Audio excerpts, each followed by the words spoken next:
My favorite studies are the ones that confirm my preconceived notions. So thank you so much for doing it. It's my favorite study of like probably the year. But like, you kind of hinted at this already, but most studies aren't done with just a blank slate where you have no idea what you're going to find. Obviously, you had a preconceived notion going into this. And so I'm curious, like why, and not because, I'm not saying that notion was totally unfounded. You do qualitative research, as you said. So I'm curious why qualitatively you believed this going into the study and why you felt the need to quantitatively prove it. Like, what have you been observing?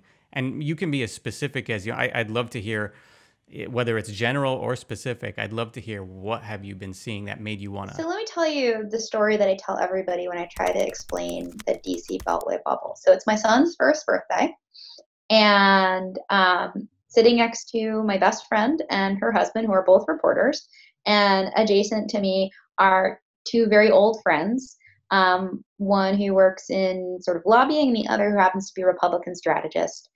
And they start talking shop at my son's first birthday. And I just like, guys, stop, because this is the level at which real life and politics kind of operate in this like very kind of insular, self-absorbed, but very real, right? Because this was a real social event. This is just how people in DC socialize, right? It's always work.